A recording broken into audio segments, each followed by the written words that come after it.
Today is the 30th of September.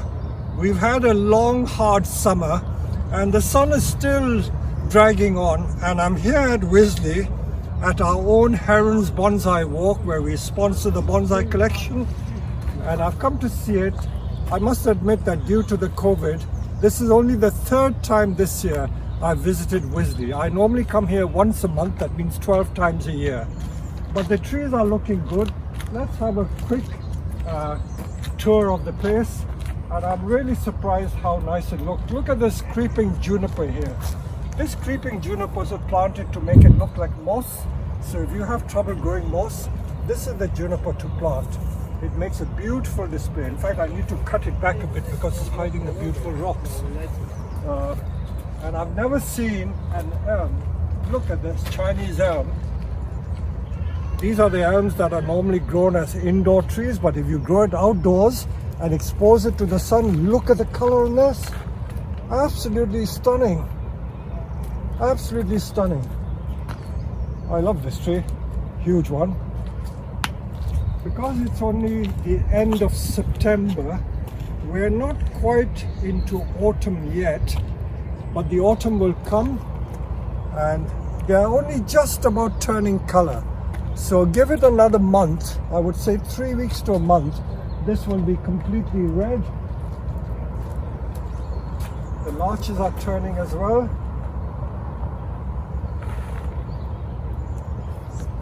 So we look at all the trees and see what's happening. The full autumn color has yet to come. Some of these trees have not been repotted for about 5 to 7 years. So it just shows that you don't have to repot them every year. It's high time this was done, but this is managing to do well. And because you don't repot too often, look at the way the roots show. This Nebari and the gnarl roots come from not repotting too often. If you repot very often, you don't get this effect, I notice.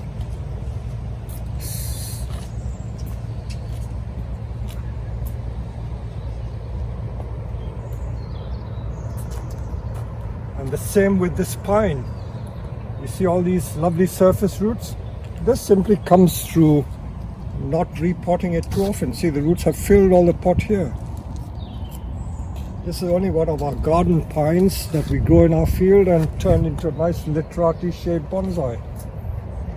This was made about 20 years ago. And if you remember it from the previous visit to Wisley, this was green and was laden with beautiful mulberry fruit. And this is the lovely autumn color of mulberry. Beautiful golden yellow.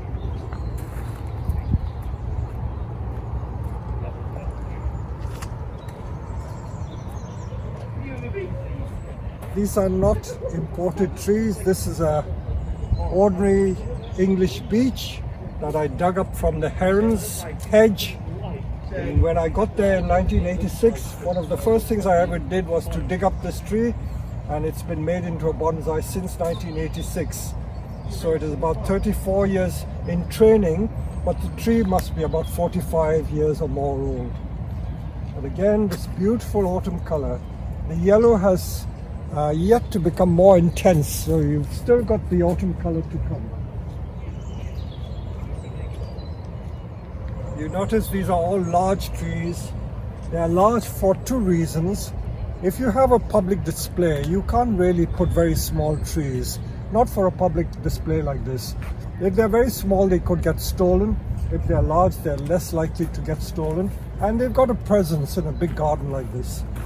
And this applies to the bonsai that other people collect. I have a lot of customers who have large gardens and they love the large bonsai. So bonsai don't have to be small trees.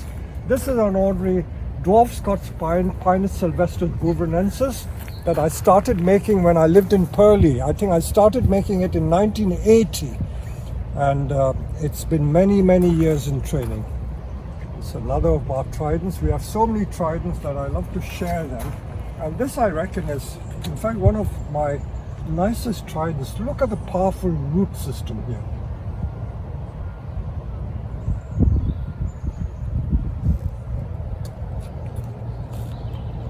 So all credit to the Wisley staff. They're ordinary gardeners. They're not bonsai people. and they've managed to look after the trees pretty well. You must be wondering why there is such a lot of gravel on the surface. I find that in a place like this, the children, young kids, usually the under fives, they love picking up the gravel from here and they put it on the surface of my trees. In some bonsai collections, I won't mention names, but there was one collection in Britain where they had the trees behind iron bars. I have never thought that it was the right thing to do. So although we've been having the bonsai collection at Wisley since 1997, which is a very, very long time, 23 years, we have never kept it behind bars, and we've never kept the public away from the trees. I've seen people who come and touch them.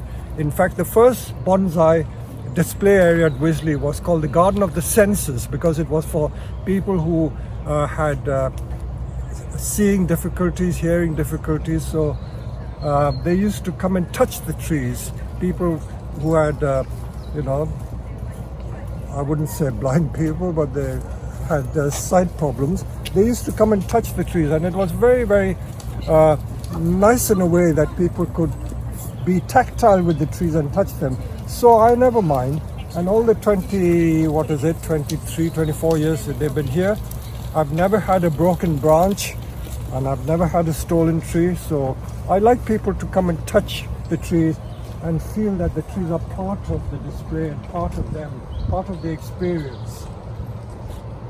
Another of the larches we made from our field-grown material, nothing special.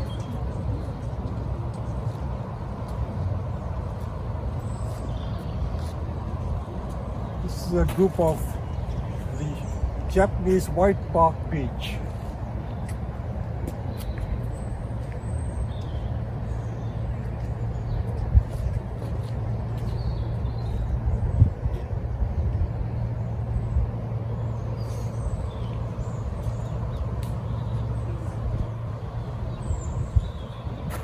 And this is the rough bark Chinese elm. There's a story behind this tree.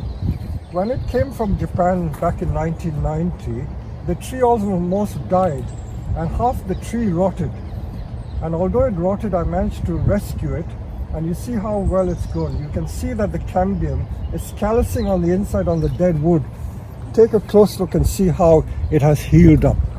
And it reminds me of a great big oak tree that we have in Lingfield called the Lingfield oak, where the cambium has calloused into the dead bark and keeps the tree alive. So you actually see trees like this in nature.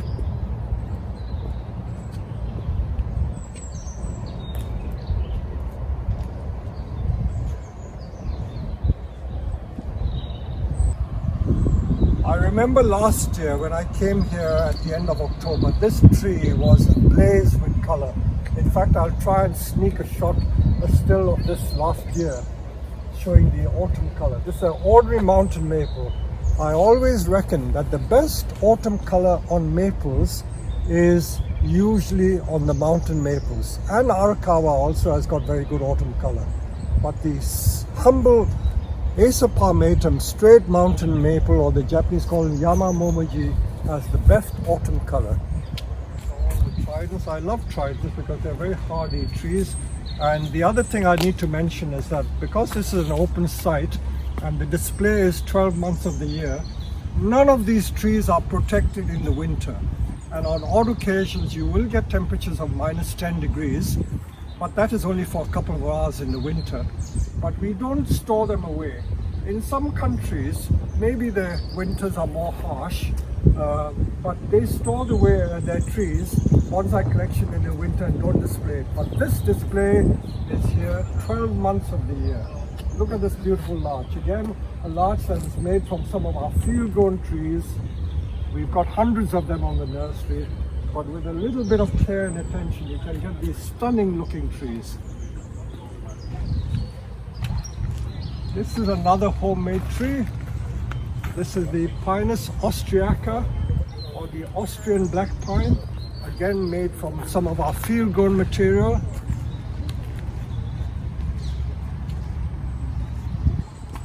That's one of the indoor Chinese elms. That also is in very good condition.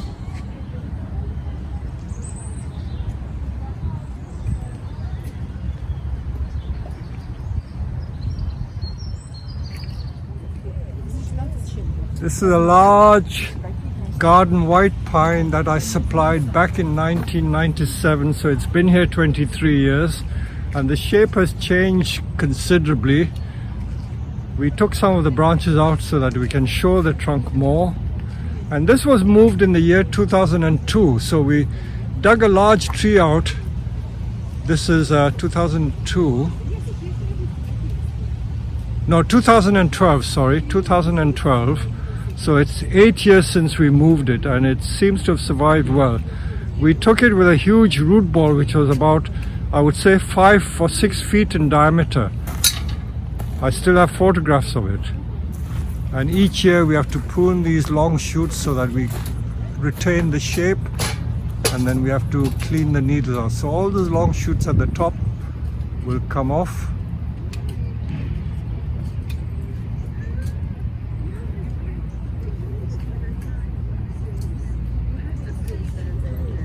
And this is a Texas Kospidata, which is the Japanese yew. I think we need to prune this at some stage again because the pads are now merging into each other and we need to show the pads much more. So here we are, we're pruning the pads so that the tree won't lose the shape. The definition of the pads need to be more pronounced. You can do more than that, Emma. More than that. All right. Well, yeah, more than that. Okay. Yeah. Being too soft. Yeah. Careful you don't cut your finger off. Those No, bloody secateurs. The number of times I sliced my finger off. Oh, really? Yeah. I've been showing the staff how to make the pads on this. Instead of making them round blobs, we're making the pads more Japanesey looking. So we've created these pads, made them more definitive so that you can see the separate pads. But this one, I can still create separate pads from this. So what I will do, I will go in there. I've got to leave an apex, mind you, but I'm going to create a new pad in here.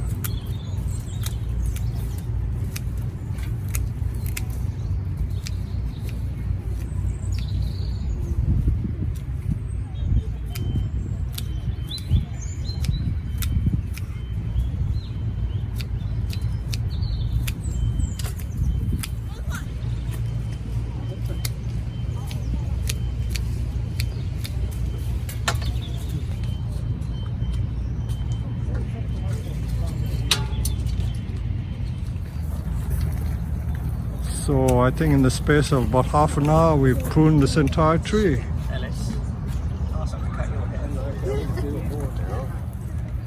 So I'm just going to finish off the tour by looking at all the other trees. They all look very good still. 30th of September, and some of the autumn color is there. And look at that lovely crab apple. That's looking very nice too.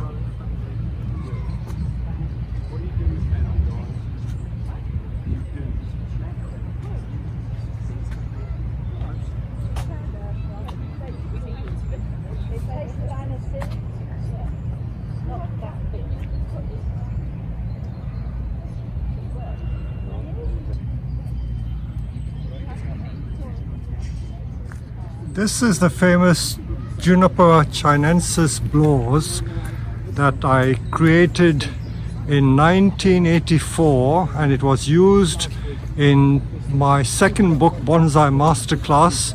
So the entire history of this tree is recorded in the second book, Bonsai Masterclass. So this is the tree today at Wisley.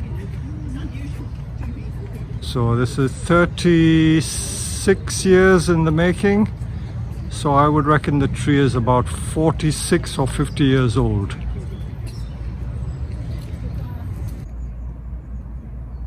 Well, I'm still at Wisley and I just came across this because I'm just in the Alpine Greenhouse or the Alpine area, and you see how they grow the alpines. This is really like how we do our penjing. So how is that different, you know? So all these rocks and things are used here for making these little penjing or the rockery compositions for the landscape, and I will just show you another area where they've got the entire Alpine collection.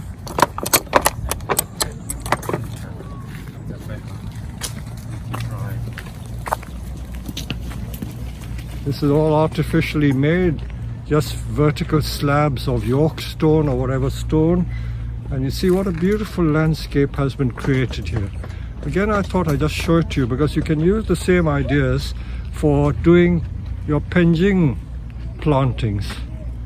So nothing is new. Every culture has its own way of interpreting the way plants are displayed, and this is how you would find a conifer growing in the mountains in Switzerland. So I hope this gives you inspiration for doing some of the things that you can create with bonsai as well. This is a vast, massive landscape.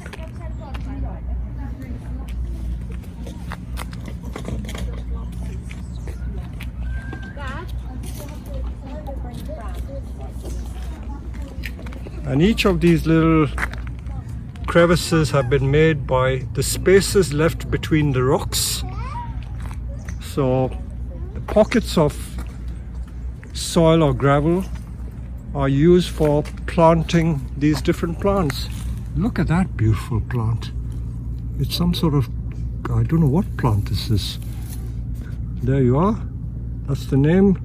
Globular Ribbons from the Pyrenees. So these are plants that grow in the Pyrenees. Look at it, so beautiful. There's another one. Absolutely stunning. So if you've never been to Wisley, that's the place to come. So that one is Picea AB's Little Gem. So it's a dwarf spruce called Little Gem. Very popular for making very small marmee trees in bonsai. So just getting carried away looking at these beautiful little trees. And I've just spotted a Hinoki cypress, believe it or not. Look at this one. This one is Chamaecyparis obtusa leprechaun. So this is a very dwarf form of Hinoki cypress.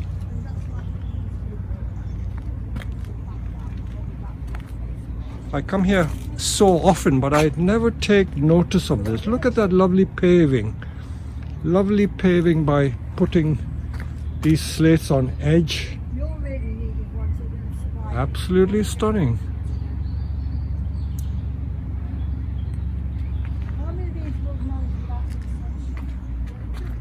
That's some sort of Mugo pine, I think. I can't see the label. And the Saxifraga. So many types of Saxifraga. They're lovely alpine plants. And of course, our bonsai people use a lot of these things for their accent plantings. So they all make beautiful accents.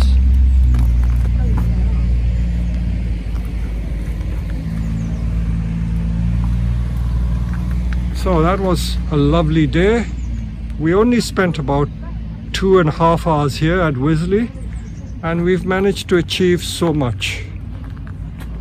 I can't get away from the place. And look at this, just ordinary roof tiles laid on edge, and in between the edges pockets of gravel and saxifrage grown in between. So this gives you ideas of how you can do your bonsai.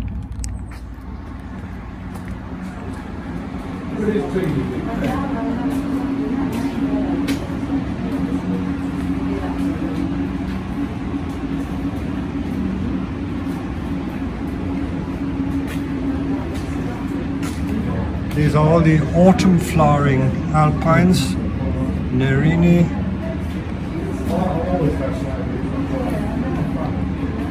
So many different Nerini. Look at that one.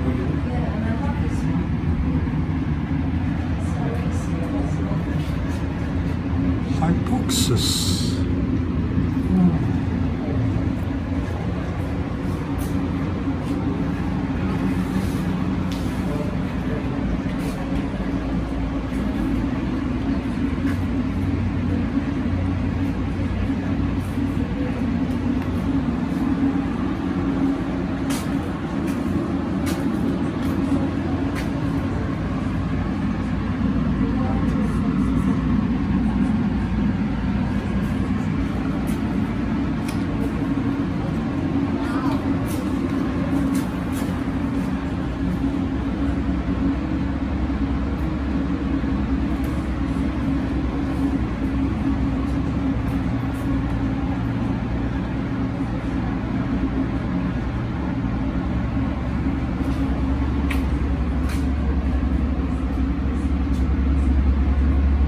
So with that, I will sign off.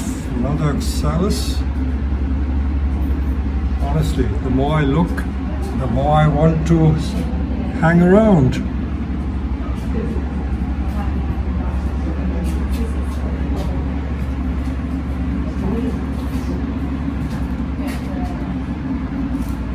Oh gosh.